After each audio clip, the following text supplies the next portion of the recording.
What's going on, everybody? Josh Engleman for Awesemo.com, and I am back with my NBA DFS contenders on FanDuel for Thursday, May 20th. Now be sure to hit that like button, subscribe to the channel, and hit the notification bell so you know when this and all of our other content goes live. Follow me on Twitter at Josh Engleman so you can get updates to these sim results as we get closer to lock. And finally, let me know in the comments section who is your favorite and least favorite of my contenders for today's slate. We're now switching it up. This is a single game contest, so we've got percentages for all the different spots you could roster these guys on FanDuel, but we're going based off of the aggregate. So, Davis Bertans, Ish Smith, Howell Neto, Rui Hachimura, and OSHAE Brissett are on the outside looking in. Who will be my favorites? My top 5 plays for today? It's time to find out. First up at number 5, we're going to $10,000 Doug McDermott. He's got 0% chance of finishing at the top of the MVP spot. 0% at the star, but that's when we start to get to him. 17% chance of being in the optimal pro spot. 19% chance of being in the optimal utility spot. 37% overall chance of being in the optimal lineup. I've got him in for 30 minutes, 25 fantasy points. I'm thinking he's going to play a lot, and he went absolutely nuts in that first game, or at least he did early before the blowout kicked in. So I got him in for 30 here. 0.84 fantasy points per minute, 22% usage, and it's mostly scoring if we're being honest. 17.5 points, almost 4 boards, an assist, maybe a stock, but it is a huge pace up spot for Indiana. It's the fastest matchup you're going to find in basketball. They gained 5.7 possessions over their average. This is just going to be an ultra quick game, and for right now, McDermott at 10K feels like a pretty decent value. Now at number 4, we're paying up a little bit more, and we are going to Bradley Beal. He's 14,500. He's got a 13% chance of finishing in the optimal MVP spot, 33% chance of being in the star, and just 3% in the pro. You won't see him in the utility. That's a 50-50 shot of being in the optimal lineup. I'm giving him 38 minutes, but I'll be honest with you. He did not look good, or let's be more specific. He did not look healthy 2 days ago. And I don't expect him to look healthy here, but he's still Bradley Beal. So 1.23 fantasy points per minute in those 38 minutes, just shy of 47 fantasy points, 34% usage, 33 real points. Dude's gonna score 4.5 boards, 4 assists, maybe a steal. Huge pace up spot for Washington as well. Indiana ultra quick. These are the 2 fastest teams in the league. So Washington's even gaining 4 possessions over their average.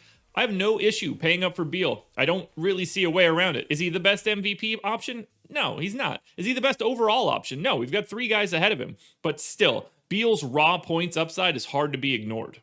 Next up at number 3, we're grabbing a little bit more value. We're going to $9,500 Justin Holiday. No chance at the MVP, no real chance at the star, 17% chance to be in the pro spot, 35% in the optimal utility. That gets him 52% of the time into the optimal lineup.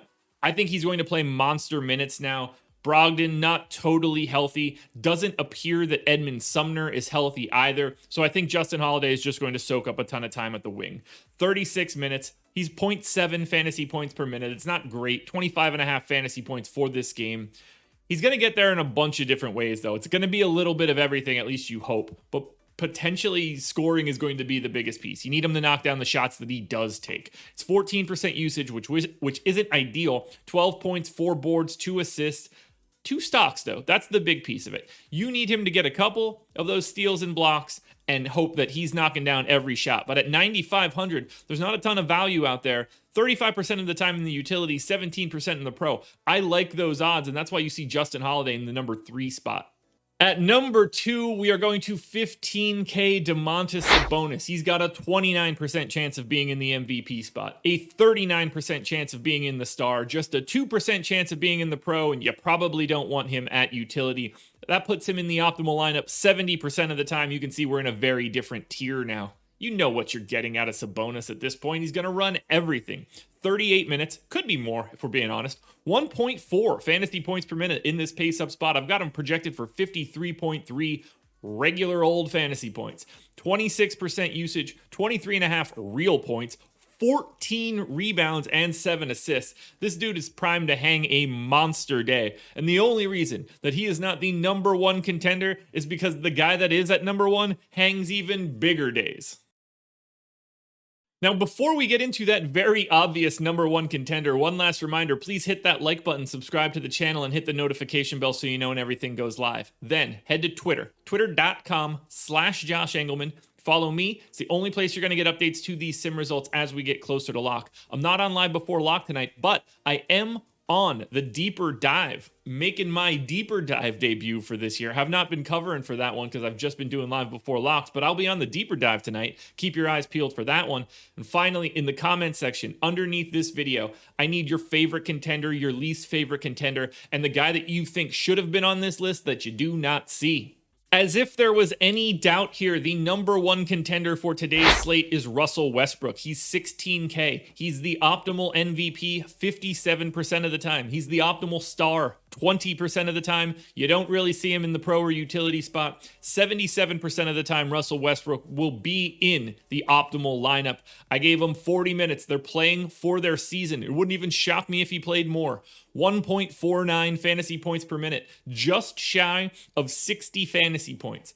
30% usage, 25 points, 13 boards, 12 assists, 2 stocks. An incredible matchup. There's not much else that you could ask for here out of Russ, and that's why it was obvious where he was going to land. He's the most likely MVP, he's the most likely optimal lineup guy, and he is the number one contender for today's slate. Alrighty, folks, that will do it. Those are my NBA DFS contenders on FanDuel for Thursday, May 20th. It's exciting. We're doing the single game stuff now. There's a DraftKings version of this video around here somewhere. No process show for the single games. It's just a little bit too much work. Strategy show at 10 a.m. with Lofty where we will break down this entire game. But keep your eyes peeled for tip-off and deeper dive and live before lock tonight. Good luck, everybody. I will be back again tomorrow morning with another edition of the Contenders.